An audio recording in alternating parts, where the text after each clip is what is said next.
శ్రోతలకు నా హృదయపూర్వక నమస్కారములు. మన శ్రోతలలో ఒకరు ప్రశ్నను పంపడం జరిగింది. ఆ ప్రశ్న ఇంతకు ముందు ఒక శీర్షికలో సత్యము నిత్యనూతనము అని నేను చెప్పటం జరిగింది. అంటే శీర్షిక మధ్యలో ఆ పదం వచ్చింది. యాక్చువల్గా ఆ పదం వాడింది జిడ్డు కృష్ణమూర్తి గారు. సత్యము నిత్యనూతనము అనేటువంటి పదాన్ని వాడింది జిడ్డు కృష్ణమూర్తి గారు. మహాతాత్వికులు వారు వాడినటువంటి పదం. దాన్ని ఒక శీర్షికలో చెప్పాను నేను.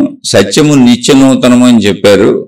దాని గురించి ఇంకా కొంచెం వివరంగా పూర్తిగా అర్థమయ్యేలా చెప్పగలరా అని ఒక సోదరి అడగటం జరిగింది. దానికి సమాధానంగా ఈ శీర్షికను మాట్లాడుకుందాం. అంటే ఇక్కడ మనం గమనించవలసిన విషయం ఏంటంటే, మనం చెప్పుకునేదంతా కూడా ఒక విశ్లేషణ. ఇప్పుడు ఈ ప్రపంచంలో మనం జీవిస్తున్నప్పుడు మనం జీవించే విషయాలన్నీ కూడా ఇప్పుడు ఈ నిమిషానికి ఇది సత్యం. ఆకలేసింది, భోంచేసాం, భోజనం చేయటం అయిపోయింది అంటే ఆ సత్యం మారిపోయింది. ఇంకో దానికి వెళ్ళిపోతాం. ఆకలి తీరిపోయింది, ఇంకో దానికి వెళ్ళిపోతాం. వృత్తి వ్యాపార ఉద్యోగాలు, ఇప్పుడు ఉద్యోగానికి వెళ్ళాలి, లేకపోతే వృత్తికి వెళ్ళాలి, లేదా వ్యాపారానికి వెళ్ళాలి, బయలుదేరి వెళ్ళిపోతాం. ఇప్పుడు బయలుదేరి వెళుతున్నాం అనుకోండి, ఇప్పుడు ఉదయం లేచాం, ఆకలేసింది అని కాలకృత్యాలు తెచ్చుకొని ఆకలేసింది టిఫిన్ చేసేసాం, ఏదో ఆఫీస్కి బయలుదేరుతున్నాం. ఇప్పుడు టిఫిన్ చేసేటప్పుడు టిఫిన్ సత్యం. జాగ్రత్తగా గమనించండి. ఉదయం మెలకు వచ్చింది, మెలకు వచ్చినాక మొట్టమొదటిగా మనకి ఏ అలవాటు ఉందో, కాలకృత్యాలు తీర్చుకోవటమో ఏదో మనకున్న అలవాట్లు, అవి ఏది చేస్తున్నప్పుడు అది సత్యం. కానీ ఆ సత్యంలో మనం నిలబడిపోయి ఉండం. సత్యం మారిపోతూ ఉంటుంది. అది అయిపోతే అది అయిపోయింది. కాలకృత్యాలు తీర్చుకోవటం, శరీరాన్ని శుభ్రపరుచుకోవటం, స్నానపానాదులు అయిపోయినాయి అనుకోండి, చేస్తున్నంతసేపే సత్యాలు అవి. అక్కడి నుంచి మారిపోయింది, ఇంకో దాంట్లోకి వెళ్ళిపోయాం. అక్కడి నుంచి టిఫిన్ చేసాం, టిఫిన్ చేస్తున్నంతసేపు అది సత్యం. ఆకలేసింది, టిఫిన్ చేసాం, అయిపోయింది సత్యం. అక్కడి నుంచి ఏదో క్యారేజీ పట్టుకొని ఇంట్లో ఉండిని అని తీసుకొని బయలుదేరి వెళ్ళిపోతున్నారు. వెళ్ళిపోయేటప్పుడు బయలుదేరుతున్నప్పుడు క్యారేజీ పట్టుకుంటున్నప్పుడు క్యారేజీ సత్యం. అది పట్టుకోవడం వరకే. దాన్ని ఎక్కడ పెట్టాలో అక్కడ పెట్టేసావు, అయిపోయింది. ఇప్పుడు బండి తీసుకున్నావు, లేకపోతే సైకిల్ తీసుకున్నావు, నీకున్న వాహనం తీసుకున్నావు, ఏదో ఒకటి సంథింగ్ ఆ వెళ్తున్నావు. వెళుతున్నప్పుడు వెళ్ళేసి సత్యం. ఆ సత్యంలో ఏం చేయాలి? అప్పుడు ఆ రోడ్డునే చూడాలి, ఆ ట్రాఫిక్నే చూడాలి. జాగ్రత్తగా నువ్వు ఆఫీసుకు వెళ్ళటం అనేటువంటి గమ్యం మధ్యలో ఏదుందో ఆ గమ్యంలో నీ ప్రయాణం సత్యం. అక్కడ దృష్టి అంతా దాని మీద ఉండాలి. అలా ఎప్పుడూ సత్యం మీద ప్రజెంట్లో ఉండాలి. అంటే సత్యము అంటే ప్రజెంట్. అయితే పాస్ట్ ఫ్యూచర్ ఉన్నాయి అంటే కాలానికి లేవు, మనకున్నాయి. ఎందుకంటే మనం భావనలో కాలాన్ని తయారు చేసుకున్నాం కనుక. కాలం అనేది తయారీ మాత్రమే, కాలం అనేది లేదు అసలు. కాలం అనేది వ్యావహారిక సత్యము. అంటే కాలం అనేది ఎలా ఏర్పడింది అంటే, సూర్యుడు అనేటువంటి ఒక మండుతున్నటువంటి అగ్నిగోళం ఉంది ఆకాశంలో. మనం నివసిస్తున్నది భూమి అనేటువంటి ఒక గోళం. దాన్ని గ్రహం అంటారు, గోళం అంటారు. మన భూమి తిరుగుతుంది గుండ్రంగా. తన చుట్టూ తాను తిరుగుతూ సూర్యుని చుట్టూ తిరుగుతుంది. అంటే ప్రదక్షిణ చేస్తాం చూడండి మనం. అలా ప్రదక్షిణ చేస్తున్నట్టుగా తన చుట్టూ తాను తిరుగుతూ మళ్ళీ అది కదులుతూ సూర్యుడి చుట్టూ తిరిగి వస్తుంది. అన్ని కదులుతున్నాయి. అలా తన చుట్టూ తాను తిరుగుతున్నప్పుడు ఒక భూమే కాదు, చాలా ఉన్నాయి. మనం ఉంటుంది ఆ భూమిలో కాబట్టి మనకు అవసరార్థం కాలం అనేది కేవలం మనం పెట్టుకున్న కల్పన అని తెలియటం కోసం మాట్లాడుకుంటున్నాం. అంటే వాస్తవిక సత్యం కాదు, అది వ్యావహారిక సత్యం. భూమి అలా తిరుగుతున్నప్పుడు సూర్యుడు వైపు ఉన్నటువంటి భూభాగం అంతా వెలుగు పడుతున్నప్పుడు దానికి పగలని పేరు పెట్టుకున్నాం. వెలుగు పడని సూర్యుడికి ఆపోజిట్లు, అంటే భూమికి వెనక వైపు ఉన్న భాగం అంతా, వెలుగు పడని భాగం అంతా చీకటిగా ఉంటుందిగా, వెలుగు ఉండదు కాబట్టి దానికి రాత్రి అని పేరు పెట్టుకున్నాం. ఆ సూర్యుడు వెలుగు, దానికి వెలుగు అని మనమే పేరు పెట్టుకున్నాం, చీకటి అని మనమే పేరు పెట్టుకున్నాం. పేర్లు కూడా వ్యావహారిక సత్యాలు, సత్యాలు కాదు. ఒక విషయాన్ని అర్థం చేసుకోవటానికి మనం పెట్టుకున్న ఏర్పాట్లు. కాలం కూడా అలాంటి ఏర్పాటు. ఇలా భూమి తిరగటానికి మన సైంటిస్టులు వాళ్ళు లెక్కేసి చెప్పింది ఏంటంటే సుమారుగా 24 గంటల సమయం పడుతుంది, కొన్ని నిమిషాలు అటు ఇటు తేడా ఉండొచ్చు. అంటే ఒకసారి తన చుట్టూ తాను తిరగటానికి. అంటే భూమి ఫుల్గా మనం చూడండి, ఇప్పుడు ఒక ప్రదక్షిణ మన చుట్టూ మనం తిరిగామనుకోండి, మనకు 1 సెకండ్ పట్టొచ్చు, లేదా అర సెకండ్ పట్టొచ్చు. అలా భూమికి 24 గంటలు పడుతుంది. 24 గంటలు పడుతుంది అనేది ఎవరు చెప్పారు? అసలు గంటలు ఎక్కడే? మనం ఈ గంటలు అనేవి తయారు చేసుకోక ముందు కాలంలోకి మీరు వెళ్తే భారతదేశంలో, ఇతర దేశాల్లో ఎలా ఉందో తెలియదు, ఘడియలని ఏదో ముహూర్తాలని కాలాన్ని అలా లెక్కించారు. ఆ కాలగణన అసలు ఇప్పుడు వాళ్ళకి తెలియదు. ఇప్పుడు అంతా గంటలు, నిమిషాలు, సెకండ్లు. అప్పుడు కాలగణన వేరుగా ఉంది. వాళ్ళు లెక్కేసింది గడియలని అవన్నీ ఇవన్నీ చెబుతూ ఉంటారు. ఇప్పటికి జ్యోతిష శాస్త్రము అటువైపు వెళ్తే మీకు ముహూర్తములు తిథులు వచ్చినప్పుడు ఆ గణనే వస్తుంది. ముహూర్తములు తిథుల్లో మనలాగా సోమవారం మంగళవారం మనం డేట్ ఎలా పెట్టుకున్నాం, టైంని బట్టి పెట్టుకున్నాం. 24 గంటల కాలం, పగలు రాత్రి. కానీ తిథులు వచ్చేటప్పుడు మీరు చూడండి, కొన్ని పండగలు పక్క రోజుకి కూడా వస్తూ ఉంటాయి. అంటే ఆ కాలం మారింది. మనం ఏర్పరచుకున్న రోజులకి ఇంతకు ముందు జనరేషన్లో ఏర్పరిచినటువంటి కాలానికి తేడా ఉండటం వలన వాళ్ళు తిథుల ప్రకారం రోజులు గుర్తుపెట్టుకున్నారు. మనం సోమ మంగళ ప్రకారం గుర్తుపెట్టుకున్నాం. అందుకని వాళ్ళు ఏర్పరచుకున్న కాలం కొంచెం డిఫరెన్స్ రావటం వలన పండగలు పక్క రోజుకు కూడా వచ్చినాయి అని చెబుతూ ఉంటారు. పక్క రోజుకి కూడా ఏముంది, కాల గణన ఊరిని పెట్టుకుంది వాళ్ళు. ఇప్పుడు మనం ఏర్పరచుకున్న కాలగణనలో అది పక్క రోజుకి కూడా కొంచెం పడుతుంది. అలా పూర్తిగా దాని మీద నాకు అవగాహన లేదు, మీకు అర్థం అవడానికి ఊరిన విషయం చెబుతున్నా. అంటే కాలము ఒకప్పుడు ఒకలా కొలవబడింది, ఇప్పుడు గంటలో నిమిషాల్లో కొలవబడుతుంది. అది అసలు విషయం. ఇలా గంటలో నిమిషాల్లో కొలవబడేటువంటి దాంట్లో 24 గంటలు పడుతున్నది. అది గంటలు అక్కడి నుంచి వచ్చినాయి. అసలు భూమి తన చుట్టూ దాన్ని తిరగటానికి 24 గంటల ఏంటిది, 12 గంటలు పగలుగా 12 గంటలు రాత్రిగా డివైడ్ చేశారు. అది కాలాన్ని బట్టి, అంటే వేసవకాలం, చలికాలం, ఎండాకాలం, వర్షాకాలం, ఇలా ఈ కాలాన్ని బట్టి చూడండి. వేసవి కాలంలో పగలు కొంచెం ఎక్కువగా ఉంటుంది. వేసవి కాలంలో పగలు బాగా ఎక్కువగా కనబడుతుంది. అదే మళ్ళీ కాలం మారిపోయి చలికాలం వచ్చేటప్పటికి పగలు తక్కువ, రాత్రి ఎక్కువ ఉన్నట్టుగా అనిపిస్తూ ఉంటుంది. అలా కాలాలు కొంచెం, అంటే మనకు అనిపించటమే తప్ప గడియారాలు ఏం మారవు. ఈ 12 గంటలకే 24 గంటలకే గడియారాలు తయారు చేసుకున్నాం. మనమే తయారు చేసుకున్నాం గడియారాలు. గంటకు 60 నిమిషాలని, నిమిషానికి 60 సెకండ్లని అలా క్యాలిక్యులేషన్ ఇచ్చుకున్నాం. ఏదో మన వరకు ఆ సెకండ్లో, నిమిషాలు, గంటలు సరిపోతాయి. తర్వాత రోజులు మళ్ళీ 30 రోజులు, ఒక నెలని ఇలా పెట్టుకొని కొన్ని నెలలు 31 రోజులు పెట్టుకున్నాం. ఎందుకనంటే ఈ భూభ్రమణంలో డిఫరెన్స్ వస్తుంది. అక్కడక్కడ 24 గంటల అనే కాలంలో కొన్ని నిమిషాలు తేడా ఉంది. ఆ తేడా వచ్చి రోజులకు వస్తుంది కొంతకాలం గడిచేటప్పటికి. అందుకని ఒక్కొక్క నెలలో 31 రోజులు, ఒక్కొక్క నెలలో 30 రోజులు, ఒక నెలలో 28, 29 రోజులు అలా పెట్టుకున్నారు. ఇదంతా ఊరికి ఒక ఏర్పాటు. ఇప్పటికీ కూడా అసలు ఆశ్చర్యకరమైన విషయం ఏంటంటే మనకు ప్రపంచం మొత్తం సంబంధించిన జ్ఞానం తెలియదు మనకి. చాలా దేశాలలో కాలం 24 గంటలు ఉండదు రోజుకి. అక్కడ టైం మార్చుకోమని చెబుతారు. గవర్నమెంట్లు టైములు మార్చుకోమని చెబుతాయి. చాలా దేశాలలో టైములు మార్చుకుంటారు. అంటే కొన్ని దేశాలకు 24 గంటల కంటే ఎక్కువ ఉండొచ్చు, కొన్ని దేశాలకు 24 గంటల కంటే తక్కువ ఉండొచ్చు.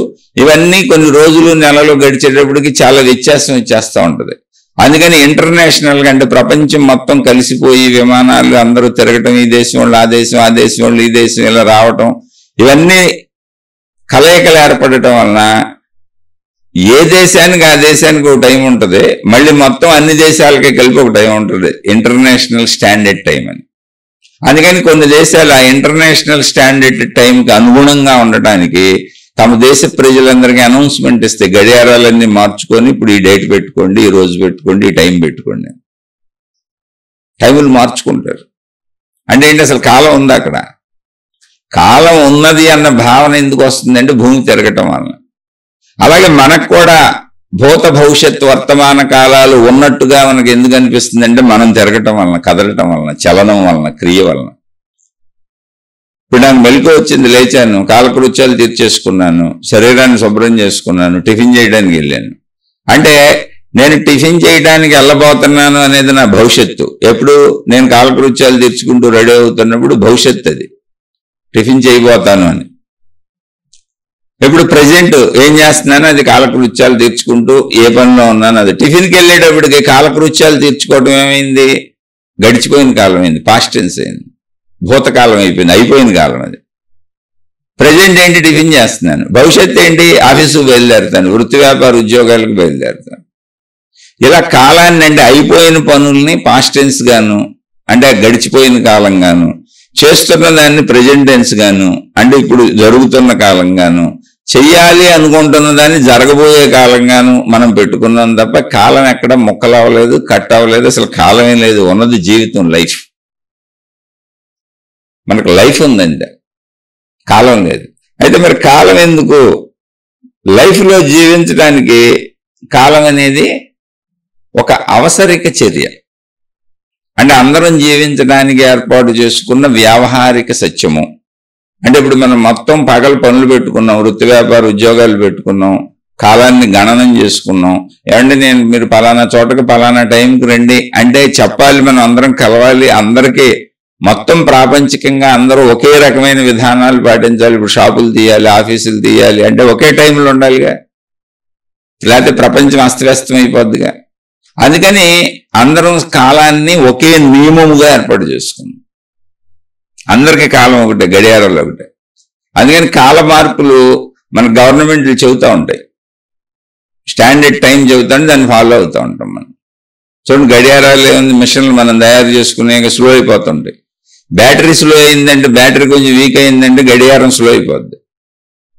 లేదా గడియారాలు కొన్ని స్పీడ్ తిరుగుతూ ఉంటాయి తయారీ విధానంలో, మిషన్లాగా అయ్యి ఏముంది అందులో వస్తువులు.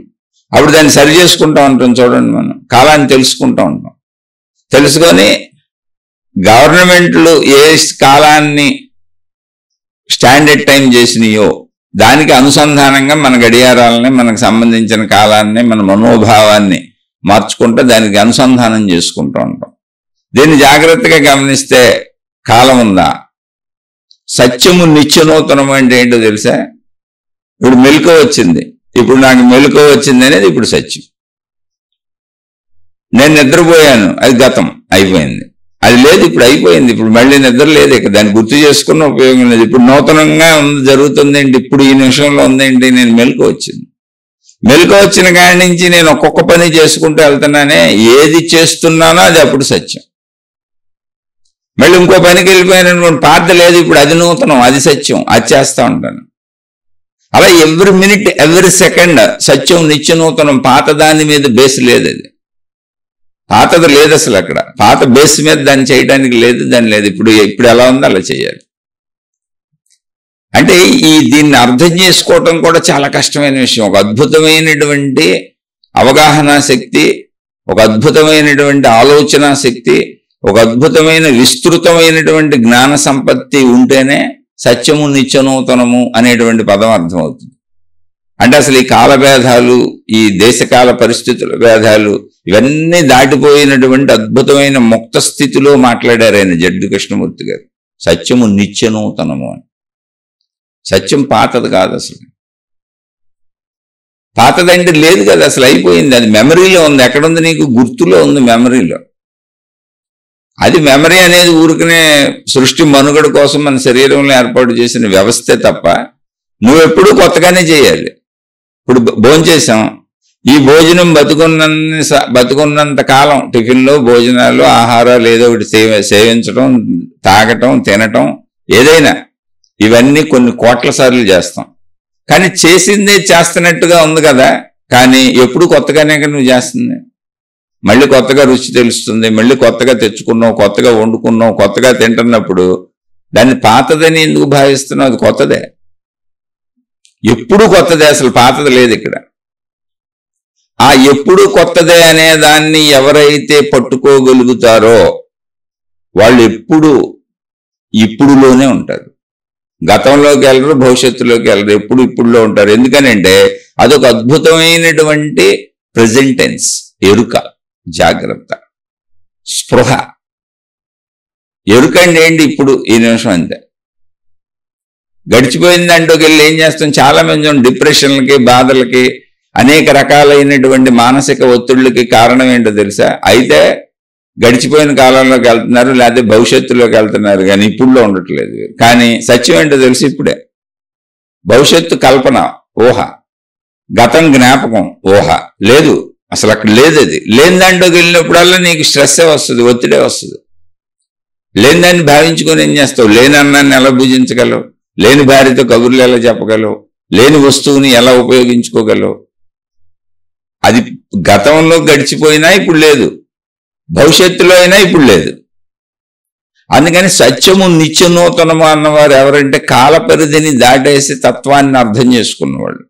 మీరు కాలపరిధిని దాటాలి, శరీర పరిధిని దాటాలి, మనోపరిధిని దాటాలి, విశాల విశ్వాన్ని మొత్తం, అంటే అసలు భూపరిధి, గ్రహ పరిధులు కూడా దాటేయాలి.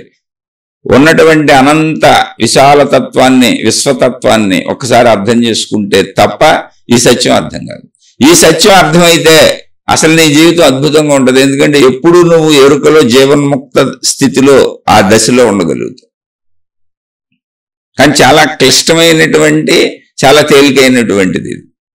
అర్థమయ్యే అర్థం కానట్టుగా సాగుతూ ఉంటుంది ఇది. కానీ అర్థమైందా అద్భుతం. అది నీలో అర్థమైతే నువ్వు ఎప్పుడు ప్రెజెంట్ టెన్స్ లో హాయిగా ఉంటావు. ఎందుకని పాస్ట్ టెన్స్ లోకి వెళ్ళినా చేయగలిగింది ఏంటి చెప్పండి? చేయగలిగింది లేనప్పుడు వెళ్తాం ఎందుకు అసలు? ఇప్పుడు ఏం చేయాలి? అది కదా చేయరాదు. ఇప్పుడు నీ శరీరం పని చేస్తుంది, కళ్ళు పని చేస్తున్నాయి, మొత్తం అన్ని పని చేస్తున్నాయి. ఇప్పుడు ఏం చేయాలి? అది చేయి. భవిష్యత్తులోకి వెళ్ళి ఏం చేస్తాం? కానీ అలవాటు అయిపోయింది మనం. అలవాటు ఏంటి? అలవాటు ఊహించటం. ఇదంతా ఎందుకు అలవాటు అయిందంటే ఊరికనే సొల్లు కబుర్లు చెప్పుకుంటాం అంతే. ఎవరో ఏదో చేసేసారు, నేనేదో చేసేయాలంటే భవిష్యత్తులోకి పోతావు. ఎప్పుడో ఏదో జరిగిపోయింది, అప్పుడు ఏదో వాళ్ళు చేశారు, నేను చేశానని గతంలోకి పోతావు. అది అలా జరగకుండా ఉండుంటే అంటావు, లేదా ఇది ఇలా సాధించేస్తానంటావు. నువ్వు ఏది చేయాలని అది ఇప్పట్లోనే చేయాలి. అలానే నువ్వు ప్రణాళికగా జీవించడానికి ఒక ఊహ రావటం, నేను ఇలా చేద్దాం అనుకుంటున్నాను అనుకోవడం తప్పు కాదు. కానీ నువ్వు చేయగలిగినటువంటి సత్యస్థితి మాత్రం ఇప్పుడే ఉంది. నువ్వు అనుకునేవన్నీ సత్యాలు కాదు. అందుకని సత్యము నిత్య నూతనము, ప్రతి సెకను కొత్తది. అది ఒకసారి ప్రశాంతంగా ఆలోచించి అర్థం చేసుకునే ప్రయత్నం చేయండి. ఇది అర్థమైందా తపస్సు ఫలించినట్టే. ఎందుకో తెలుసా? ఇది అర్థమై చెప్పిన ఆయన ఏ స్థితిలో ఉన్నాయన అంటే శారీరక స్థితులు దాటి, మనోస్థితులు దాటి, విశ్వపరిధులు దాటేసి అనంత ఆకాశ తత్వంలో ఇమిడిపోయి చలన క్రియలను దాటేసి, అంటే చలనం ఉంటేనే భూత భవిష్యత్ వర్తమాన కాలాలు ఉంటాయి, కదలికలు ఉంటేనే. కాలపరిధిని దాటేసి అనంత సర్వవ్యాపక ఆకాశ స్థితిలో, అనంత ఆత్మస్థితిలో, ఆయన దాన్ని అనంత ఆత్మస్థితి అని చెప్పకపోవచ్చు, దాన్ని ఆయన సత్యము అని చెప్పారు. దాన్ని ఆధ్యాత్మిక పరిభాషలో ఆత్మా బ్రహ్మము అన్నారు. ఆయన వాడింది సత్యం అదే. అనంత ఆకాశ స్థితిలో ఉన్నారు. ఆకాశం కదులుద్దా? ఆకాశం ఆయన చేస్తుందా? ఆకాశంలో అన్ని జరుగుతాయి తప్ప ఆకాశానికి అసలు చేయటానికి ఏముందా? సర్వవ్యాపకం అదే. ఆకాశానికి భూత భవిష్యత్ వర్తమాన కాలాలు ఉంటాయా? ఎప్పుడు ప్రజెంటే ఉన్నది అంతే. ఇలా ఉన్నదని లేదు, అలా ఉన్నదని లేదు, ఇది చేస్తుందని లేదు, అది చేస్తుందని లేదు. అంటే సర్వోన్నతమైనటువంటి, అత్యున్నతమైనటువంటి మోక్షం అని, ఆత్మసాక్షాత్కారం అని ఎన్ని రకాల పేరులతో దాన్ని పిలుస్తున్నామో ఆ స్థితిలో ఇమిడిపోయి, ఆ స్థితిని అనుభవించి, ఆ స్థితిలో మాట్లాడినటువంటి మాటది. అనంత ఆకాశ తత్వపు స్థితిలో ఆయన మానసిక స్థితి ఆకాశం అయిపోయి కూర్చుంది. శారీరక పరిధి దాటిపోయింది, మనోపరిధి దాటిపోయింది, విశ్వపరిధి దాటిపోయింది. గ్రహగోళాలు, నక్షత్రాలు, జంతువులు ఏం లేవు. సర్వవ్యాపక ఆకాశ స్థితిలో నిశ్చలంగా, నిర్మలంగా, ఎరుకతో, అలా ప్రజ్ఞతో, చైతన్యవంతంగా, స్థిరంగా, శాశ్వతంగా ఉండిపోయినప్పుడు వచ్చినటువంటి పదం అది. సత్యము నిత్యనూతనము. నేను ఎప్పుడూ జీవాన్నే, నాకు గతం లేదు, భవిష్యత్తు లేదు, ఉన్నది ఒకటే ప్రెజెంట్ టెన్స్. ఎప్పుడు నాకు మరణం లేదు. అందుకే ఆత్మకు మరణము లేదు, ఆత్మ నశించదు, నశించేవి దేహాలు. ఆ స్థితిలో మాట్లాడబడిన మాట. ఇప్పుడు ఈ సత్యము నిత్యనూతనము అనేటువంటి పదం ఏదైతే ఉందో, మనం దేని గురించి మాట్లాడుకుంటున్నామో, ఇది ఒక అద్భుతమైనటువంటి అవగాహన. ఈ అవగాహన సామర్థ్యం లోపల పెరగాలి. అంటే అది జ్ఞానపరమైన అంశం. శరీరపరమైన అంశంలో, ప్రాపంచిక విషయాలలో మనం ఇప్పుడు కాల పరిధిలో ఉంటాం. గడిచిపోయిన కాలం, ఇప్పుడు గడుస్తున్న కాలం, గడవబోయే కాలం, చేసేసాం, చేద్దాం అనుకుంటున్నాం, ఇప్పుడు చేస్తున్నాం. ఇది విషయ అవగాహనకి వ్యావహారిక సత్యంగా ఇది కరెక్టే. కానీ మీరు ఒక్కసారి జ్ఞాన పరిధిలోకి వెళ్ళిపోండి, శరీర భావాన్ని మర్చిపోండి. శరీర భావాన్ని, దేశభావాన్ని, కాలభావాన్ని, ప్రదేశాలని, విషయాలను కాసేపు మర్చిపోండి, జ్ఞాన భావంలోకి వెళ్ళిపోండి. కాలము ఎక్కడైనా కానీ కాలం కట్ అవుతుంది. అసలు అవగాహన కోసం సెకండ్లు, నిమిషాలు, గంటలు ఇలా పెట్టుకొని గడియారాలు తయారు చేసుకొని, లేదా మనం పనులు చేస్తున్నప్పుడు పని అయిపోయింది కానీ కాలం అయిపోద్దా? ఇప్పుడు భోజనం చేస్తున్నాం, భోజనం చేయడం అనే పని అయిపోయింది. అయిపోయిన దాన్ని పాత దాంట్లోకి తీసుకెళ్ళిపోయాం, అది పాత కాలం అంటున్నాం. కాలం అయిపోవటం ఎక్కడుంది? అసలు కాలం ఎప్పుడు కంటిన్యూటీ అనేది అలా స్థిరంగా ఉంది. కాలంలో స్థిరత ఉందంటే దాన్ని అర్థం చేసుకోవాలి. అందుకే ఆకాశతత్వంతో పోల్చబడింది అది. మోక్షం అన్నా, ఆత్మసాక్షాత్కారం అన్నా, బ్రహ్మము అన్నా ఒక స్థిరమైన దాని గురించి చెబుతున్నారు. ఆ స్థిరమైనది వ్యక్తీకరించబడినప్పుడు సృష్టిగా అనేకంగా కనపడుతుంది, అనేకంగా లేదు అది. అంటే దీని ఉదాహరణ తెలుసుకోవాలంటే ఇప్పుడు సముద్రము ఉంది. సముద్రము స్థిరమైనది. ఎంత ఉందో తెలీదు, మనకైతే ఎంత ఉందో తెలీదు. సముద్రాన్ని ఉదాహరణగా తీసుకోండి, అంటే భూమి మీద కనపడుతుందని తీసుకున్నాం. ఇప్పుడు మొత్తంగా సముద్రంగా తీసుకుంటే దాన్ని మీరు చక్కగా విశాలంగా గమనించగలిగితే అది స్థిరంగా ఉంది, నిశ్చలంగా ఉంది, అనంతంగా ఉంది. అంటే మనకి తెలిసి భూమి మీద ఉదాహరణకి. కానీ మొత్తం సముద్ర ధ్యాసలోకి వెళ్లకుండా సముద్రంకి ఒడ్డున ఎదురుగా నుంచొని చూస్తుంటే మొత్తం మనకు అలలే సముద్రంగా కనపడుతుంది. అలలు అనేకం వస్తున్నట్టు, వెళ్తున్నట్టు, బోళ్ళు జరిగిపోతున్నట్టు ఉంటుంది. ఎగిసెగిసి పడతా ఉంటే హోరు శబ్దాలు. అలలను దాటి సముద్రంలోకి వెళ్ళిపోండి మీరు, ఏమి ఉండదు. అసలు నిశ్చలంగా ఉంటుంది, నిర్మలంగా ఉంటుంది, ప్రశాంతంగా ఉంటుంది. ఎంత ఉందో తెలియదు, ఉన్నదంతా అదే. ఈ అలలు ఎక్కడే? సముద్రంలోనే ఉన్నాయి. సముద్రం యొక్క శక్తి వ్యక్తీకరణ ఇది. అలలని పిలిచింది సముద్రపు నీరే, అలలని పిలువబడుతుంది సముద్రపు నీరే, ఎగిసి పడుతుంది సముద్రపు నీరే, ఆ కెరటాలు సముద్రపు నీరే. ఎందుకు ఎగిసి పడుతుంది? చైతన్యము. అది చైతన్య శక్తి. దానిలో ఎగిసి పడటం అంటే ఏంటి? అది కదలిక అంతే. అదే మీరు సముద్రం అలలు దాటి వెళ్ళిపోతే ఆ కదలిక కూడా మీకు తెలియదు, నిశ్చలంగా ఉంటుంది అది. అంటే అది ఏంటి? ఇది ఉదాహరణగా చెబుతున్న, నిశ్చలంగా ఉంటూనే చెలుస్తుంది అది. అది కదులుతూ కదలకుండా ఉంది. ఇప్పుడు కదులుతుంది ఎక్కడ? తనలోనే కదులుతుంది, తనకు భిన్నంగా కదలటానికి లేదు.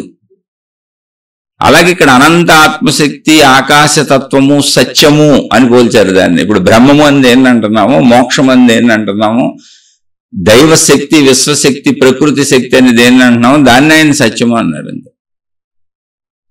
అయితే ఇక్కడ సత్యము అన్నప్పుడు దాన్ని ప్రాక్టికల్ గా మన లైఫ్ లో అర్థం చేసుకోవచ్చు. అది అర్థమైతేనే ఆధ్యాత్మికత అంతా అర్థమవుతుంది. అది దైవీపర సంబంధితమైనటువంటి దైవీపర పదాలు వాడలేదు ఆయన, సత్యము అన్నాడు అంతే. సత్యము అనేది దైవీ విధానంలో కూడా ఉంటుంది. అదే ఆత్మ, బ్రహ్మము, ఆత్మ సాక్షాత్కారం అలాంటి పదాలు వాడలేదు, సత్యము అని వాడారు. ఎందుకంటే నిజంగా అది సత్యమే కనుక. మనం భౌతికతని వేరుగా, ఆధ్యాత్మికతని వేరుగా చెప్పుకుంటున్నారు కనుక, అంటే చెప్పబడింది కనుక మహాత్ములచే, భౌతిక ఆధ్యాత్మికాల డిఫరెన్సియేషన్ తెలియటం కోసం ఆధ్యాత్మిక పదాలు కొన్ని తయారు చేశారు, భౌతిక పదాలు కొన్ని తయారు చేసుకున్నాం. కానీ అసలు భౌతికానికి ఆధ్యాత్మికానికి డిఫరెన్స్ లేదు. ఎందుకంటే ఆధ్యాత్మికంలోనే భౌతికం ఉంది. అంటే శక్తి యొక్క వ్యక్తీకరణ సృష్టి, సృష్టి యొక్క అవ్యక్త స్వరూపం శక్తి. అంటే సృష్టికి లోపలే ఉంది. ఇప్పుడు మన శరీరం ఉంది, మన శరీరం కనపడుతుంది.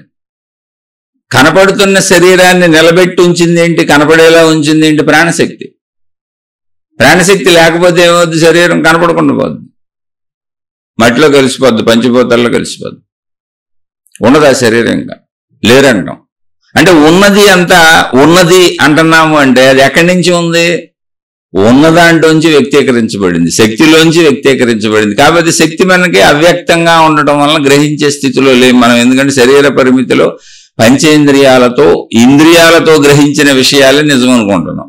అయితే ఇక్కడ సత్యము అని ఆయన ఎందుకు వాడారంటే అది ఈ శరీరంతో మనం నిజంగా దాన్ని గ్రహించవచ్చు. మనం ఇప్పుడు కొంచెం జ్ఞానం ఉపయోగించి ఇదే శరీరంతో దాన్ని పట్టుకోవచ్చు.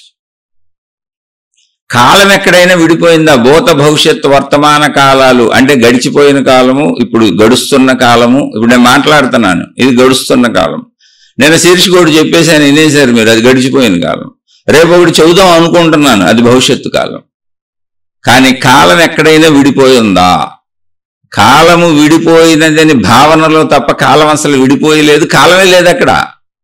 మరి ఏముంది? ఒక జీవం ఉంది, ఒక సజీవత ఉంది, ఉన్నది అన్నది ఒకటి ఉంది అంతే.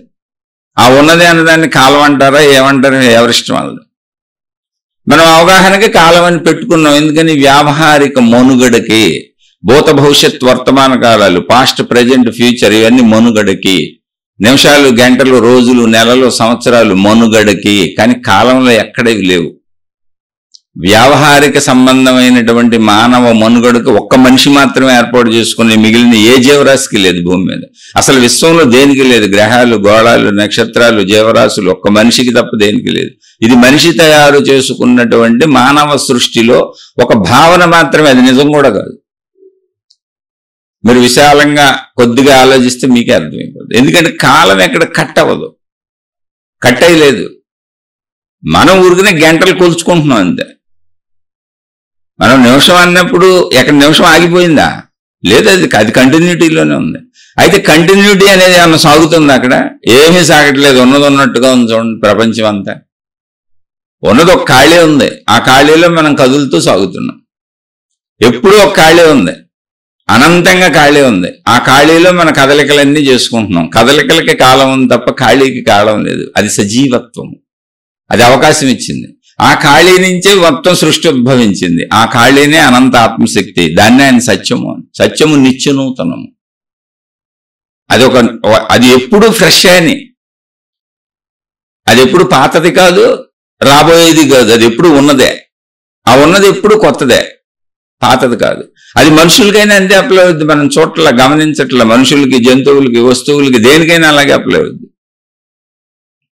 ఇప్పుడు మనం ఒక మనిషిని చూస్తున్నాం. మన ఇంట్లో మన భార్యనో, మన భర్తనో, మన కొడుకునో, మన కూతురునో చూస్తున్నాం. మనం ఏమనుకుంటాం? వీడు పుట్టి 12 ఏళ్ళు అయింది, 20 ఏళ్ళు అయింది అనుకుంటాం మన కొడుకుని చూసి. లేదా నేను పెళ్లి చేసుకొని 25 ఏళ్ళు అయింది, 25 ఏళ్ళ నుంచి మా ఆవిడని చూస్తున్నాను అనుకుంటాం. అంటే పాత భార్య అనుకుంటాం. పాత భార్య ఏంటి? ఇప్పుడు నీ ముందున్న సజీవత్వం. ప్రతి మనిషి ఇప్పుడు ఈ నిమిషం నువ్వు చూస్తున్నప్పుడు సజీవమే. పాత అనేది లేదు అసలు ఇక్కడ. పాత అనేది వ్యావహారిక భావనలో తయారు చేసుకున్నాం. అందుకే బోర్ అనేది ఎందుకు వస్తుందంటే మనిషికి అలవాటు అయిపోయి బోర్ అనిపిస్తుంది, కొత్త అయ్యో కావాలనిపిస్తుంది. ఎప్పుడు అలవాటు అయిపోతే బోరు. అది ఎవరైనా సరే, ఏమైనా సరే, మనుషులైనా సరే. అందుకే స్త్రీ పురుష శారీరక సంబంధాలలో కూడా ఈ అవగాహన లేని వాళ్ళు చాలా తప్పులు చేస్తుంటారు. జ్ఞానావగాహన ఉన్నోళ్ళు అసలు ఎక్కడ ఏ తప్పు చేయరు. ఎందుకో తెలుసా?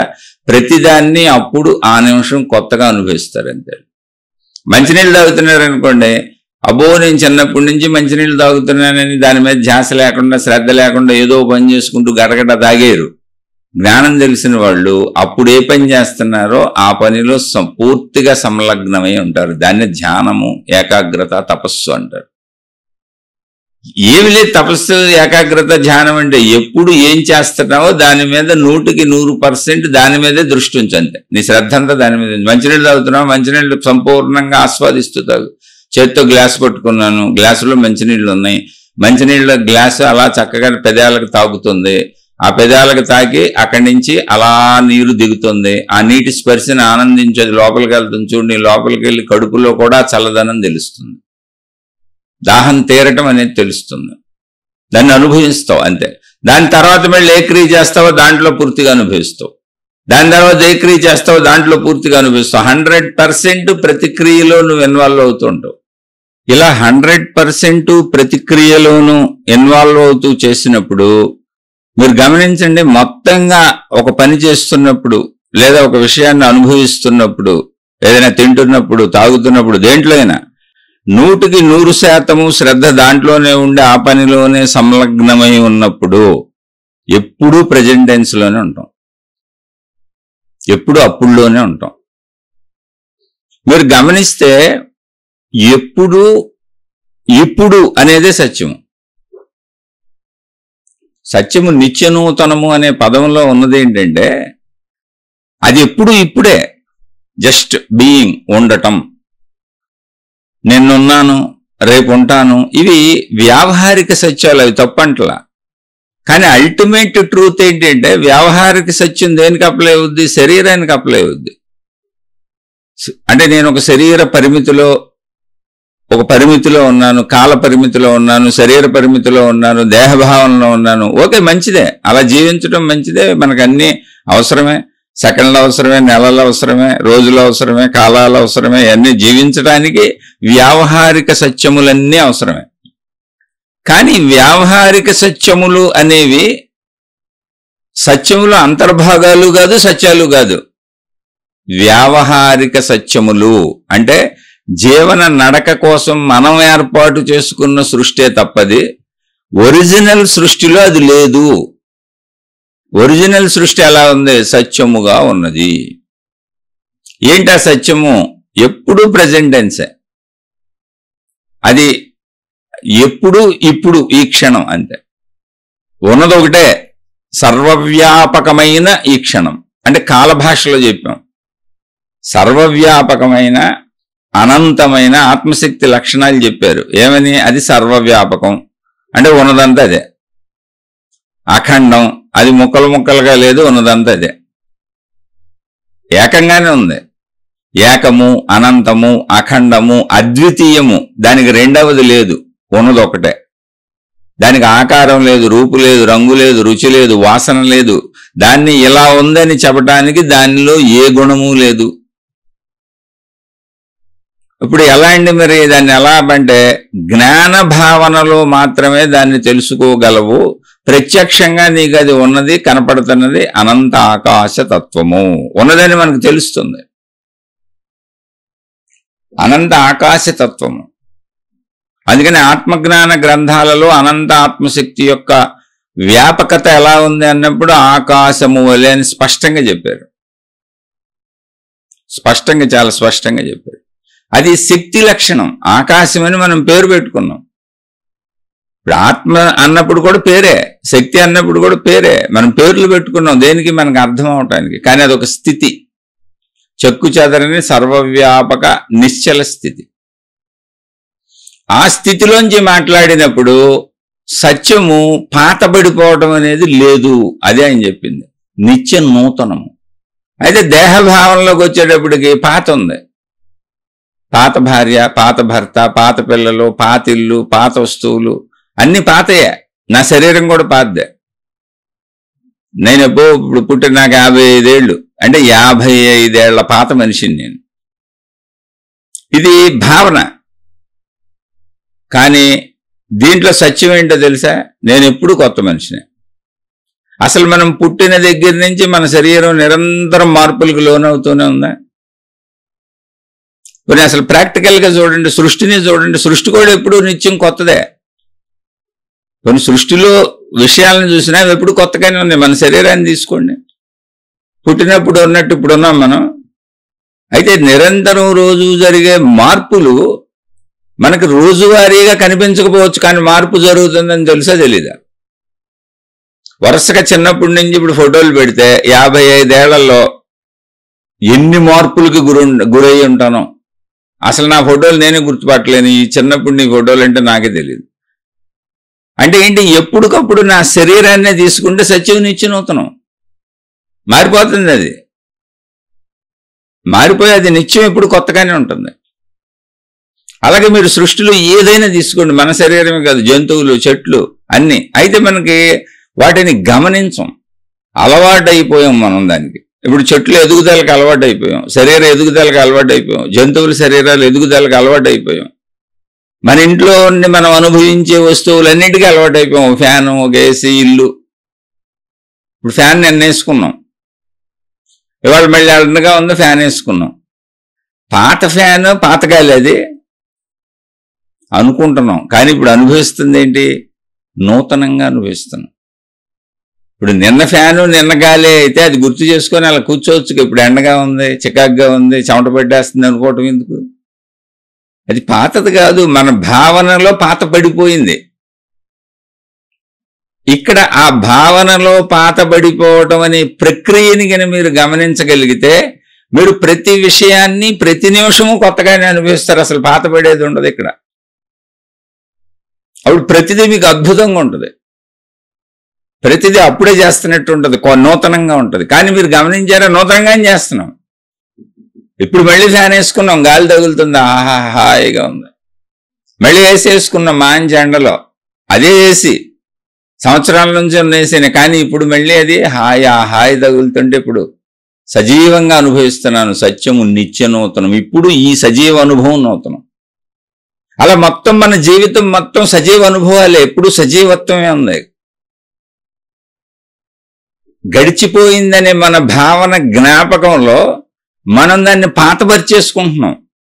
అది కొత్తగా కడుపు నింపుతుంది, ఆహారం కొత్తగా ఆకలి తీరుస్తుంది. కానీ దాన్ని పాతపరిచేసుకున్నా ఎప్పటి నుంచో తినే పప్పేనండి, ఎప్పటి నుంచో తినే అన్నమేనండి అని తింటాం, ఆకలి తీర్చుకుంటాం. ఆకలి కొత్తదే, ఆకలి తీర్చటం అనేది ఇప్పుడు కొత్తగా జరిగింది. సజీవత్వం ఇప్పుడు తిన్న ఆహారంతో కడుపు నిండింది, కానీ పాత భావనే తీసుకుంటాం, అంత ఇంట్రెస్ట్ ఉండదు.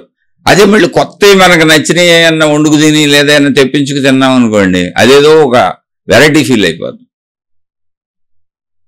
అంటే ఏంటి, నిజంగా సజీవమైన వాటిని మనం, అంటే నిజంగా నిత్యము సత్యము, సత్యము నిత్య నూతనము, అంటే నిత్యము కొత్తదే అయిన ప్రతిదానిని కూడా పాతదానిగా భావించుకొని దాని మీద ఇంట్రెస్ట్ తగ్గించుకు బతుకుతున్నాం. ఏమంటే మన శరీరం కావచ్చు, మన కుటుంబ సభ్యులు కావచ్చు, మనం వాడుకునే వస్తువులు కావచ్చు, మన ధన సంపదలు అన్నీ కావచ్చు, మనం అనుభవించే ప్రతిదీ కొత్తదే. ఇప్పుడు ఈ నిమిషం అనుభవించే ప్రతిదీ కొత్తదే, అది నీకు పాతగా భావనలో ఉంది.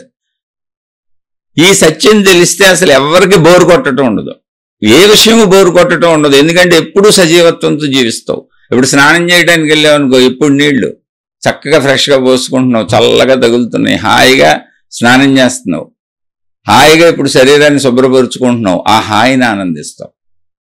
ఇది ఒక ధ్యానం. అంటే ధ్యానం అంటే కూర్చొని కళ్ళు మూసుకొని ఎక్కడో చేసేది కాదు. ప్రతి విషయాన్ని సంపూర్ణంగా నువ్వు ఇప్పుడు ఈ నిమిషం అనుభవించడమే ధ్యానం.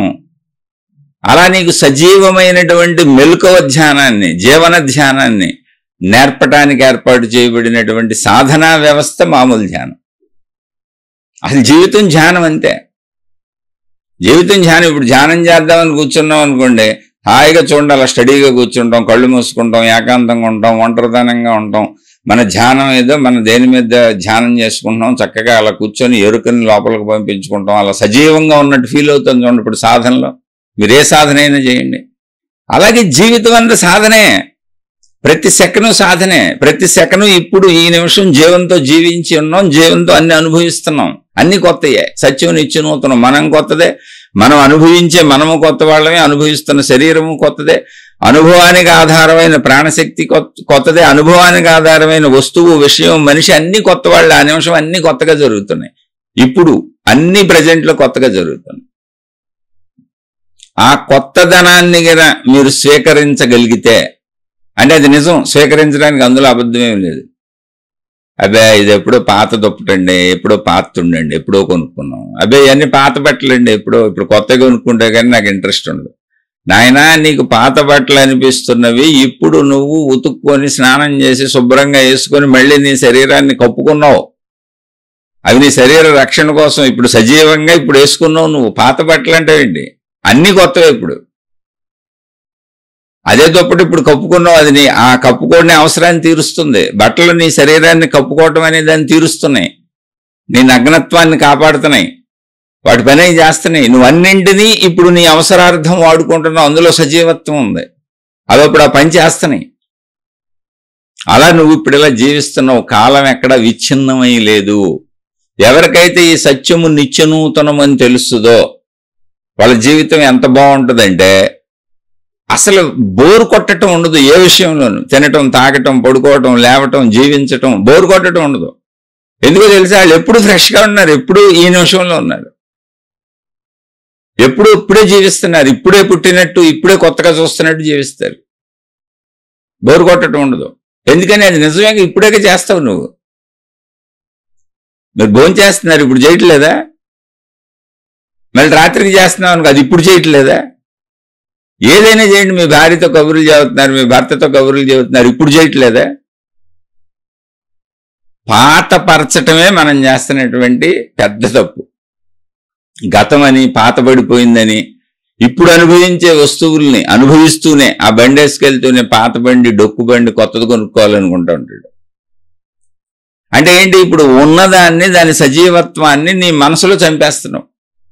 అలాగే పాత భార్య, పాత భర్త, ఏ పాత వస్తువులు ఏంటి, ఇప్పుడు ఉన్నారు, గడుపుతున్నావు, సజీవత్వం అనుభవిస్తున్నావు, ఆనందిస్తున్నావు, కానీ చంపేస్తున్నావు. జ్ఞానము, సత్యము అంటే ఏంటో తెలుసా? అది ఇప్పుడు సత్యము అనుభవిస్తున్నావు నువ్వు దాన్ని, అంతే. పాతపరచటం అనే ప్రక్రియ మనలో జరుగుతున్న అజ్ఞానం. పాతపరచడానికి ఏమీ లేదు, అసలు పాత అభిప్రాయంతో జీవించడానికి లేదు ఇక్కడ. కానీ నువ్వు పాత అభిప్రాయాలు ఏర్పరచుకుంటున్నావు. ఎప్పుడు బ్రెయిన్ ఖాళీ, ఫ్రెష్గా ఇప్పుడు కొత్తగా మళ్ళీ చూస్తాం, కొత్తగా వింటాం. ప్రతిదీ కొని కాదండి, నేను ఇంతకు ముందు విన్న పాటే మళ్ళీ వింటున్నాను అన్నావు అనుకో, ఇంతకు ముందు విన్న పాట అయితే మళ్ళీ ఎందుకు వింటున్నావు? వినపాక ఇంక అక్కర్లేదుగా నీకు, అది పాతబడిపోతే. ఇంతకు ముందు విన్న పాట అయినా అది నువ్వు ఎన్నిసార్లు విన్నా కొత్తదే. అప్పుడు వినటం అనే ప్రాసెస్ కొత్తదే, అప్పుడు తినటం అనే ప్రాసెస్ కొత్తదే, అప్పుడు చూడటం అనే ప్రాసెస్ కొత్తదే. అప్పుడే చేస్తున్నావు, అప్పుడు దాన్ని అనుభవిస్తున్నావు.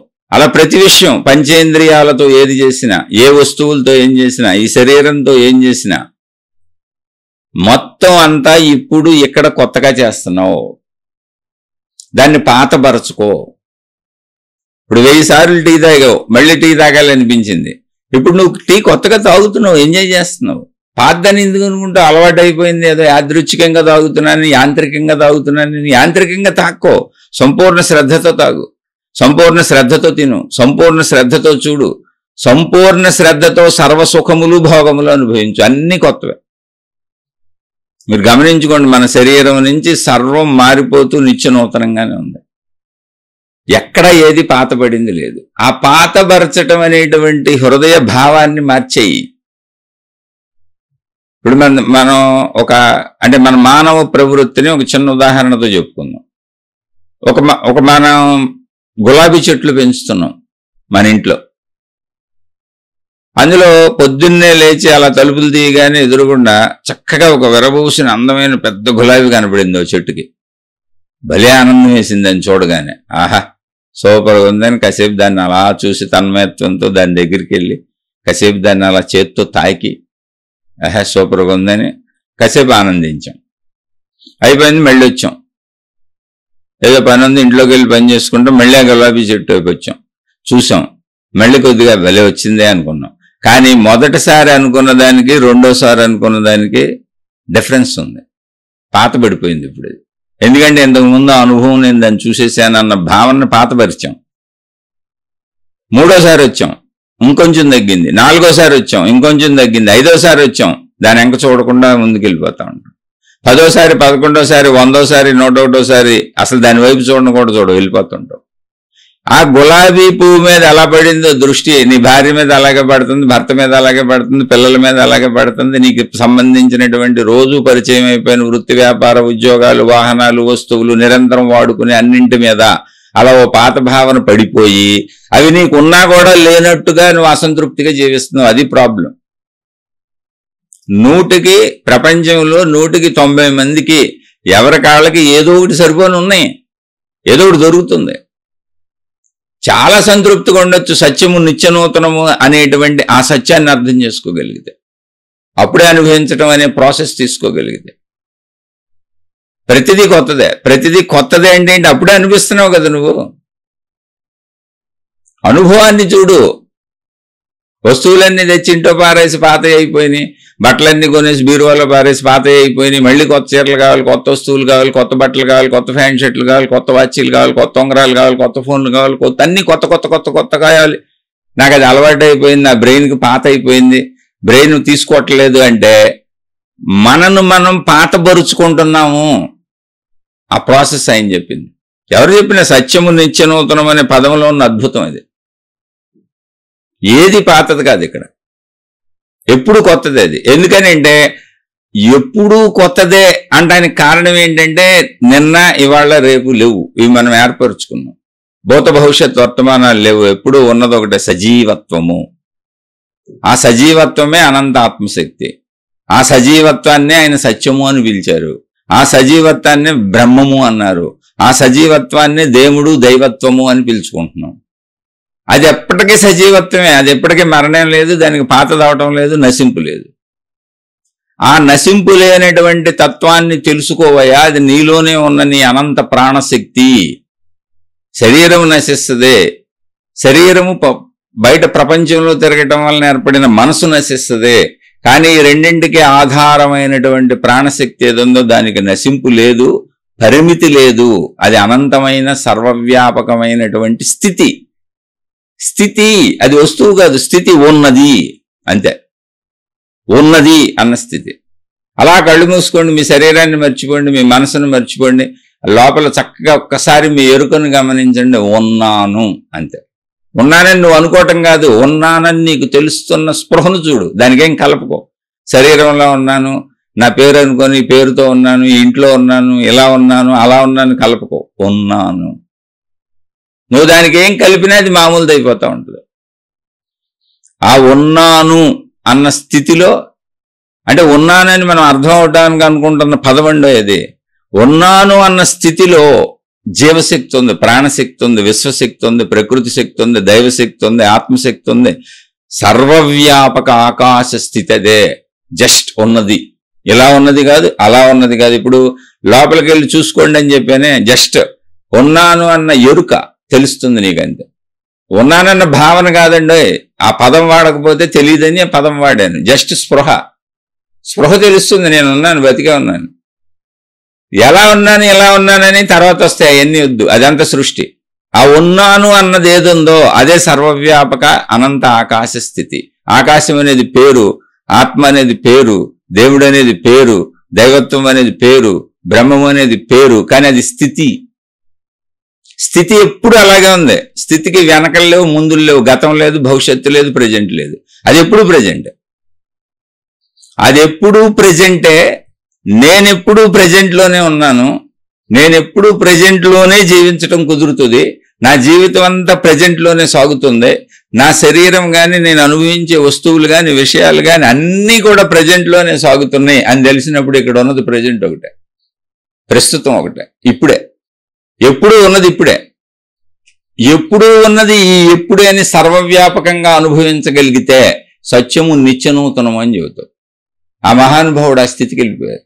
వాళ్ళకి ఇంకా దేహభావన నశించిపోద్ది, దేహభావన పరిమిత భావన ఉండదా, తెలియదా అంటే ఎందుకు తెలియదు, ఉంది, తెలుస్తుంది. అన్నం తింటారు, చక్కగా దేహం నిలుపుకోవడానికి ఏం కావాలో అవి చేస్తారు. కానీ వాళ్ళకి పాత పడిపోయేది లేదు.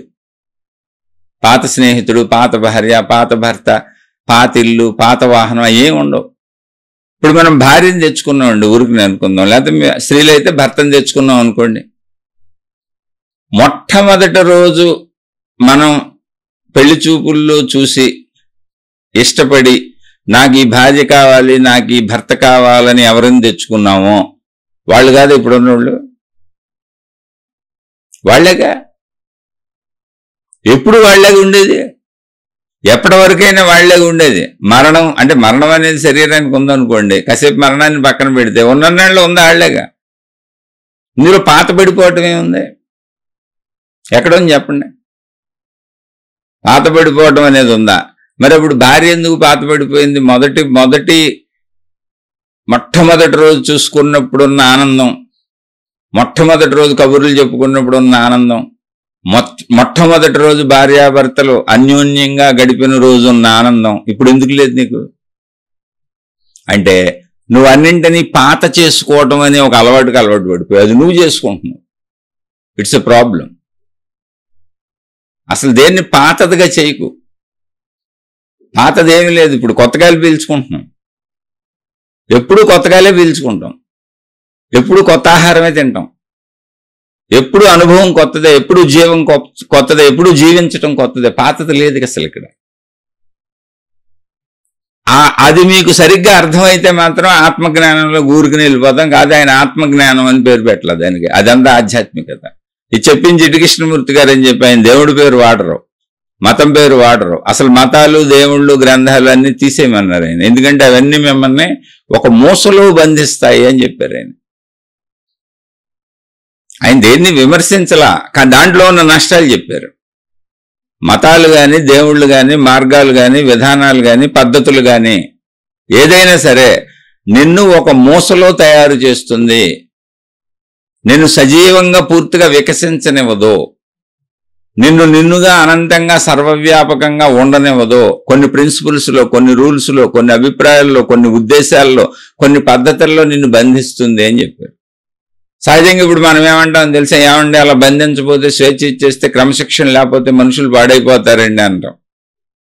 ఆ విషయం చెప్పిన ఆయన మొత్తం ప్రపంచాన్నే ఉద్ధరించిన మహానుభావుడు. మొత్తం వరల్డ్ తాత్వికుడిగా ఆయన ఒప్పుకుంది. కాకపోతే ఆయన నేను గురువుని, ఆయనే ఇప్పుడు మనం సోకాల్డ్ పూజిస్తున్న ఏ దేవుళ్ళు ఎవరిలాగానో అవ్వాలనుకుంటే అయిపోయాడు ఆయన. ఎందుకో తెలుసా, ఆయన్ని అసలు అప్పటికే అందరి దేవుళ్లతో పోల్చి చెబుతున్నారు. పెద్ద సంస్థకు అధిపతి ఆయన. ఆయనేం సామాన్యమైన స్థితిలో చెప్పలా. సత్యం తెలిసిన వాళ్ళు ఎంత దమ్ముగా, ధైర్యంగా ఉంటారో ఆయన జీవితం చెప్పుద్ది. ఆయన్ని జగద్గురువుగా పూజిస్తున్నారు అప్పటికి, కొన్ని సంవత్సరాల నుంచి. జగద్గురువుగా ప్రపంచవ్యాప్తంగా ఆయన మీద మ్యాగజైన్స్ నడుస్తున్నాయి. అప్పటి వరకు మతాలలో ఉన్నటువంటి దేవుళ్ళు ఎవరున్నారో ఆ దేవుళ్ళందరి యొక్క శక్తుల యొక్క స్వరూపమే ఈయనని, ఆ శక్తులు ఈయనలోనికే ఉన్నాయని, ఆ దేవుళ్ళ యొక్క రెండవ రాకడ ఈయనేనని ఆయన మీద పెద్ద ప్రచారంతో నడుస్తూ ఆయనకి విపరీతమైన ఫాలోయింగ్ ఉంది ప్రపంచవ్యాప్తంగా. అయితే ఆయనే స్వయంగా అంత ఫాలోయింగ్లో ఆయన రేంజ్ ఏంటంటే ఆయన సొంత విమానాలలో తిరిగేవాళ్ళు, అంత రేంజ్కి వెళ్ళారు. కానీ ఆయన మొత్తం అసలు ఈ సత్యం ఏంటని తనకు తాను తన అంతరంగంలోకి వెళ్ళి తనను తాను గమనించుకొని, అంటే ముందు ఆయన తనను నడిపిన వాళ్ళు, గురువులు ఎవరున్నారో వాళ్ళు చెప్పింది అంత విన్నారు. అది విని కొన్ని సంవత్సరాలు వాళ్ళతో నడిచారు. మామూలుగా కాదు, 20-30 సంవత్సరాలు నడిచారు వాళ్ళతో. అదంతా నిజమే అనుకొని. కానీ అలా నడిచినాక తాను స్వతంత్రంగా ఆలోచించడం అనేది వచ్చింది ఆయనకి. జ్ఞానాన్ని తాను స్వతంత్రంగా అన్వేషించటం, ఆలోచించటం మొదలుపెట్టారు. అలా మొదలుపెట్టి 2 నిండు సంవత్సరాలు వాళ్ళతోనే ఉండి సంపూర్ణంగా ఉన్నారు. అందుకని ఆయన ఆధ్యాత్మిక, అదంటే ఆయన నడిపింది అప్పటి వరకు నడిపిందంతా సంపూర్ణమైన ఆధ్యాత్మిక విధానాలలో, ఆధ్యాత్మిక సంస్థల్లో, ఆధ్యాత్మిక సంస్థలకు సంబంధించిన గురువులు నడిపారు ఆయన్ని. అయితే వాళ్ళందరూ ఈయన్ని జగద్గురువుగానే ప్రకటించారు. వాళ్ళందరూ ఈయనకు ఉత్తమ స్థానమే ఇచ్చారు ఆ సంస్థలో. ఆయన్నే సంస్థకి జగద్గురువుగా పెట్టారు. ఈయనే భగవంతుడు అవతారం, భగవంతుడి యొక్క రెండవ రాకడని అప్పటి వరకు భగవంతుళ్ళుగా పూజింపబడుతున్న అందరినీ ఈయనకి తెచ్చి లింక్ చేశారు. దాని పేరు దివ్య జ్ఞాన సమాజం, థియోసాఫికల్ సొసైటీ, ఇప్పుడు కూడా ఉంది అది. అయితే ఆయన అలా ప్రయాణించిన తర్వాత, అలా ప్రయాణిస్తున్న మనకైనా సరే అసలు సత్యం ఏంటి అని వెళ్తూ ఉంటే ఇప్పుడు మనకైనా ఆలోచనలు వస్తాయి. ఆలోచనలు రాని మనిషి ఉండడు. కొన్నాళ్ళు నమ్ముతాం, కొన్ని ఎవరు చెబితే నమ్ముకుంటా కొన్నాళ్ళు వెళ్తాం మనకు తెలియనప్పుడు. కానీ అలా వెళుతూ వెళుతూ వెళుతూ ఎదుగుతాం కదా, జ్ఞాన ఎదుగుదల ఒకటి ఉంటుంది కదా. ఆ ఎదుగుదలలో స్వతంత్ర ఆలోచన ఎక్కడో చోట వస్తుంది. సత్యాన్ని నేను స్వీయంగా ఆవిష్కరించుకోవాలి. నమ్మటం అంటే ఏంటో తెలుసా, ఎవరో చెప్పిన సత్యాలను నమ్ముతున్నాం. సత్యావిష్కరణ నేను చేసుకోవాలి, అంటే నాకు రావాలి. ఇప్పుడు ఎవరో వండి నువ్వు వంట తింటున్నా బాగుంది అంటున్నా, సూపర్ అంటున్నా, బాగానే ఉంది, అది రోజు కాదు. వంట నేను నేర్చుకోవాలి, నేను వండుకోవాలి. నేను వండుకున్నప్పుడు అంత సూపర్గా వండగలనా, ఇంకా బాగా వండగలనా, అసలు వీళ్ళు వండింది సూపరా కాదా అనేది ఎప్పుడు తెలుస్తుంది? ఆ వంట నేను నేర్చుకున్నప్పుడు. వాళ్ళకంటే బాగా వండగలిగా నేను అప్పుడు అర్థమవుద్ది వాళ్ళు వండింది కరెక్ట్ కాదు, నాకు తెలియకన్నాళ్ళు అది సూపర్ అని పొగిడానని. అలా ఒక 2 నిండు సంవత్సరాలు ఆయన సత్యాన్వేషణలో గడిపారు. ఎందుకంటే అంతకుముందు చాలా సంవత్సరాలు వాళ్ళు చెప్పినటువంటి దాంట్లో గడిపారు, అది కూడా సత్యాన్వేషణే. అందులోంచి తన స్వీయ సత్యాన్ని ఆయన కనుగొన్నారు. అందుకని ఆయన ఆధ్యాత్మిక పరమైనటువంటి పదములు వాడరు. ఎందుకని ఆధ్యాత్మిక సంస్థలోంచి వచ్చారు ఆయన. ఆ పదాలన్నిటికీ ఆయన ఒక అర్థం కూడా చెప్పారు. ఏం చెప్పారంటే, ఇప్పుడు నేను దేవుడు అనే పదం వాడాను అనుకోండి, మీకు ఉపన్యాసం చెబుతూ నేను దేవుడు అంటాను, మీరు ఎదురుగా ఒక 10,000 మంది కూర్చున్నారు. ఈ 10,000 మందిలో మీరు అనేక రకాల దేవుళ్ళను పూజించి ఆరాధించే వాళ్ళు ఉన్నారు, అనేక మతస్థులు ఉన్నారు. నేను దేవుడు అని పదం వాడగానే మీ 10,000 మందికి మీరు ఏ ఏ దేవుళ్ళని ఆరాధిస్తారో ఆ దేవుడు గుర్తొస్తాడు. ఎందుకు నేను చెబుతున్న దేవుడు సత్యం. నేను ఏ ఆకార దేవుడి గురించి చెప్పట్లేదు. అందుకని దేవుడు అనే పదాలు నేను వాడినన్నాను. కొన్ని ఆధ్యాత్మికతలో వాడిన పదాలు నేను వాడను, అందుకని నేను సత్యము అనే పదం వాడుతున్నాను అన్నారు. ఎందుకంటే ఏ మతానికి ఆ మతం కొన్ని పదాలు పెట్టుకుంది, ఏ విధానానికి ఆ విధానం, ఆధ్యాత్మికతలో కొన్ని పద్ధతులు పదాలు తయారైపోయాయి. ఆ పదాలకి వేరే మీనింగ్లు వచ్చేస్తాయి. అందుకని మీనింగ్లు జాగ్రత్తగా ఎత్తుకుతూ మీకు ఒక అవేర్నెస్ క్రియేట్ చేయడానికి నేను ఈ పదాలే వాడతానని ఆయన ఆ సంస్థలో ఉండగానే ఆయనే ఉపన్యాసం చెప్పారు. నేను అసలు జగద్గురువుని కాదు, మీరు అనుకుంటున్న ఏ దేవుణ్ణి కాదు. ఏంటి అప్పటికి ఆయనకి లక్షల కోట్ల మంది ఫాలోయర్స్ ఉన్నారు, కోటాను కోట్ల రూపాయల సంపదలు ఉన్నాయి ఆయనకి, సొంత విమానాల్లో తిరుగుతారు ఆయన. అటువంటి ఆయన మొత్తం సంస్థను వదిలేస్తున్నాను, నేను ఈ సంస్థకు అధిపతిని కాదు, అసలు నేను గురువుని కాదు, నాకు శిష్యులు లేరు, నేను ఏ దేవుణ్ణి కాదు, నాకు భక్తులు లేరు, నేను మీలాంటి సామాన్య మానవుడినే, నాకు జ్ఞానోదయం అయ్యింది అన్నారు. దాని పేరు సత్యము అన్నారు. అని సత్యము నిత్యనూతనము అని తన బంధాలో దాన్ని చక్కగా వివరించారు. అన్నీ ఒకటే, ఇప్పుడు అది అర్థమైతే ఒకటే. అయితే ఆయన ఇప్పుడు మనం ఆధ్యాత్మికత అని చెప్పుకున్నప్పుడు చూడండి ఎన్ని వచ్చినాయి, రకరకాల మతాలు వచ్చేసినాయి. ఆయన ఏమనుకున్నారు, రకరకాల మతాలు కాదు మనిషికి చెప్పాలనుకున్నారు.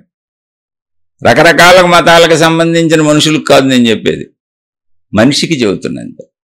రకరకాల మతాలు ఎవరైనా మనుషులు తయారు చేసుకున్నాయి, అది మనుషులు తయారీ, మతాలన్నీ మనుషులు తయారీ, ఆ మత విధానాలన్నీ మనుషులు తయారీ, ఆ సాధనా విధానాలన్నీ మనుషుల తయారీ. అది తప్ప రైట్ అనే పాయింట్ కాదు అసలు. ఇక్కడ ఆ వైపు వెళ్ళకండి, మీకు ఏది నచ్చితే అందులో సాగండి.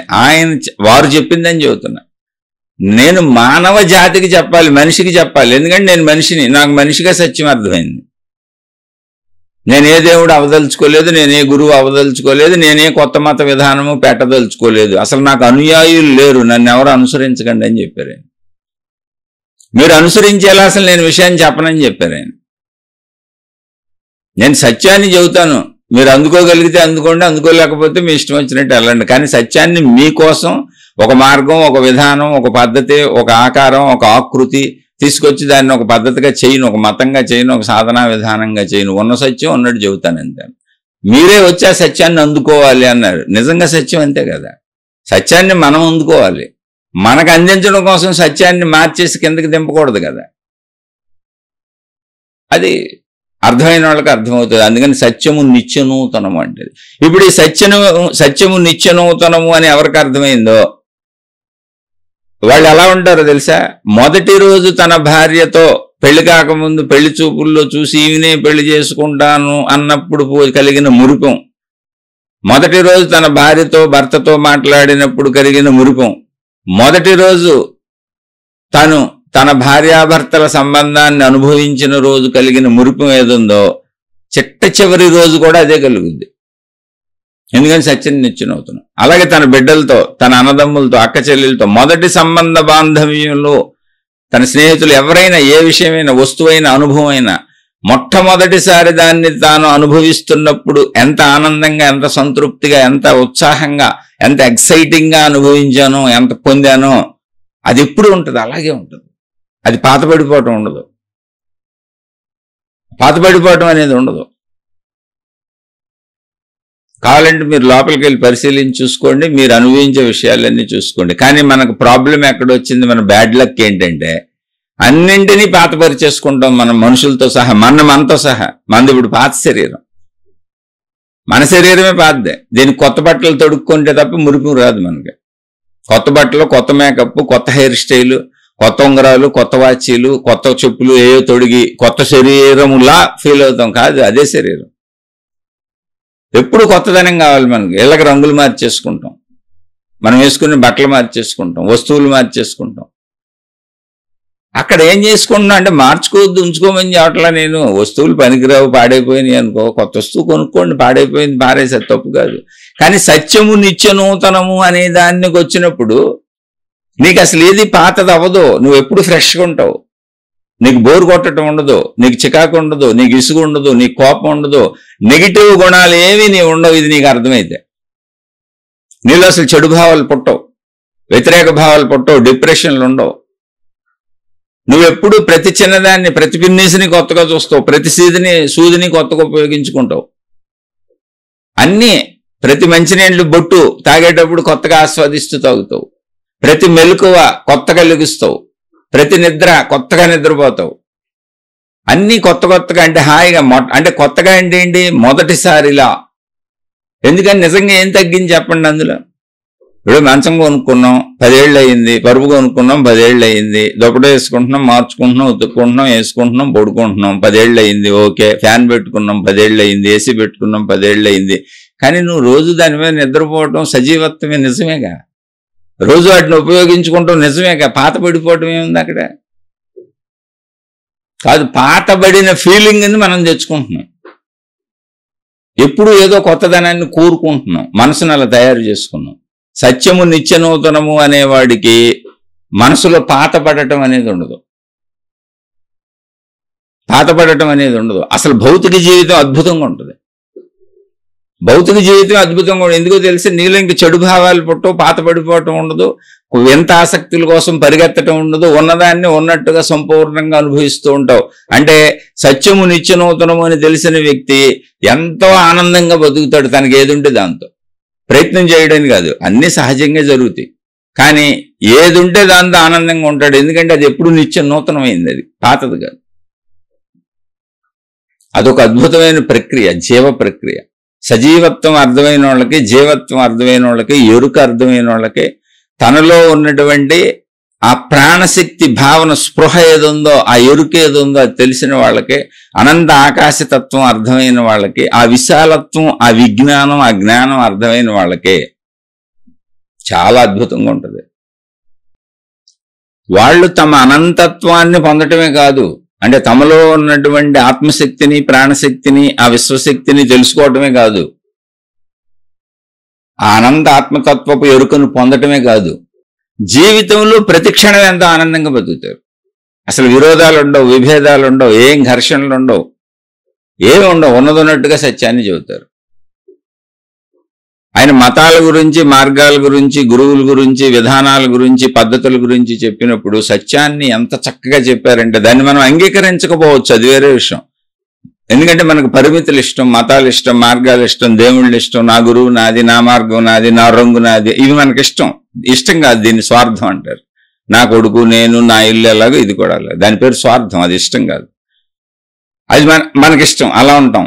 కానీ ఆయన సత్యాన్ని ఎంత చక్కగా చూసి చెప్పారంటే అది అర్థమైతే అసలు మనిషి జీవితంలో ఘర్షణ ఉండదు. ఆయన ఏమన్నారు తెలుసా?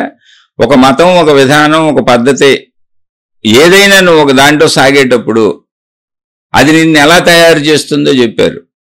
ఇప్పుడు వినాయక చవితికి మోల్డులు ఉంటాయి, బంకమట్టిని తీసుకొచ్చి మట్టిని తీసుకొస్తారు, వినాయకుడు బొమ్మల్లాగా ఉండేటువంటి మోల్డ్ తయారు చేస్తారు. చెక్కతో కానీ ఐరన్తో కానీ అలా మోల్డ్ ఉంటుంది. అందులో మట్టి పెట్టి అలా కొడితే వినాయకుడు బొమ్మలు వస్తూ ఉంటాయి. అంటే ఆ మోల్డ్లో పెట్టేస్తారు, కొడితే మట్టి అయ్యే బొమ్మలు వచ్చేస్తుంటాయి. ఇక ఎన్ని కొట్టినా అయ్యే బొమ్మలు వస్తాయి, లక్షలు కొట్టు, కోట్లు కొట్టు, ఎన్ని కొట్టు అయ్యే బొమ్మలు వస్తాయి. అలాగే ఒక మతంలో సాగే వ్యక్తి, ఒక విధానంలో, ఒక పద్ధతిలో సాగే వ్యక్తి వినాయకుడు మోల్డ్లో పెట్టి మట్టిని కొడితే ఏ బొమ్మ వస్తుందో అలాగే తయారవుతాడు. అలా మతాలన్నీ ఒకే రకమైన వాళ్ళని తయారు చేస్తాయి. అదే నమ్మకాలు, అదే విషయాలు, అదే సిద్ధాంతాలు, అదే పద్ధతులు. అలా ఎలా కుదురుతుంది? మనుషులు ఎవరు అసలు అలా లేరే, సృష్టి అంతా స్వేచ్ఛగా ఉందని చెప్పాడు. సంపూర్ణమైనటువంటి అనంత విశ్వవిశాలపు స్వేచ్ఛ ఇది. అందుకని ఒకే అభిప్రాయాల్లో ఉంటాం కాబట్టి మనం ఘర్షణ పడుతుంటాం, మతాలు ఘర్షణ పడుతుంటాయి, మార్గాలు ఘర్షణ పడుతుంటాయి, గురువులు భక్తులు శిష్యులు ఘర్షణ పడుతుంటారు. ఇది తప్పు అంటారు, అది రైట్ అంటారు, మాదే కరెక్ట్ అంటారు, వాళ్ళది తప్పు అంటారు. అసలు ఘర్షణే లేనటువంటి సిద్ధాంతం సత్యము నిత్యనూతనము. అది సిద్ధాంతపరంగా నువ్వు అసలు ఆత్మజ్ఞానం పొందుతావో లేదో, అనంతాత్మశక్తిని తెలుసుకుంటావో లేదో, నువ్వు ఆ తత్వాన్ని పొందుతావో లేదో కానీ ఆ సత్యము నిత్యనూతనము అనేది అర్థమైతే నీ జీవితంలో నీ భార్య, నీ భర్త ప్రతిరోజు కొత్తోళ్లే, నీతో ప్రతి సెకను కొత్తోళ్లే, ప్రతి నిత్యము కొత్తోళ్లే. అందరూ అన్ని కొత్తవే, నువ్వు అనుభవించే అన్ని కొత్తవే. నువ్వేదో పాత చెప్పులు వేసుకెళ్తున్నాను అనుకో, కొత్తగా ఇప్పుడు వేసుకున్నావు, మళ్ళీ ఇప్పుడు ఆ చెప్పులు నీ కాళ్ళకి రక్షణ ఇస్తాయి. ఇప్పుడు ఆ చెప్పులతో సజీవంగా నడుస్తున్నావు నువ్వు. అలా ప్రతి విషయం కొత్తగా ఉంటుంది. అసలు ఆ కొత్తగా ఉన్నవాడి జీవితంలోకి ఇంకెయ్యో కావాలి, నాకు సరిపోవటం లేదు అనేది ఉండదు. సత్యము నిత్యనూతనమని తెలిసిన వాడు ఇప్పుడు ఈ నిమిషం ఎప్పుడూ తృప్తిగా ఉంటాడు, సంతృప్తితో నిండిపోయి ఉంటాడు. ఆ సంతృప్తితో నిండిపోయి ఉండేటువంటి ఒక తత్వం ఏదైతే ఉందో దాన్నే మహాత్ములు కూడా చెప్పారు. వాళ్ళు ఏమి ఆధ్యాత్మికతలో ఏం తక్కువ చేసి చెప్పలా. ఆధ్యాత్మికతలో ఆత్మజ్ఞానంలో హైయెస్ట్లో చెప్పినప్పుడు సేమ్ జడ్డు కృష్ణమూర్తి గారు ఎలా చెప్పారో అక్కడ అలాగే ఉంటుంది. అక్కడ మతాలు, మార్గాలు, దేవుళ్ళు, విధానాలు, పద్ధతులు ఆత్మజ్ఞానపు హైయెస్ట్ అంచులో ఉండవు. అక్కడ దాకా వెళ్ళాక ఏం చెప్పారు తెలుసా వాళ్ళు? పూర్ణమద పూర్ణమిదం పూర్ణాత్ పూర్ణముదచ్యతే పూర్ణస్య పూర్ణమాదాయ పూర్ణమేవావశిష్యతే అన్నాడు. అదొక సంపూర్ణత్వం.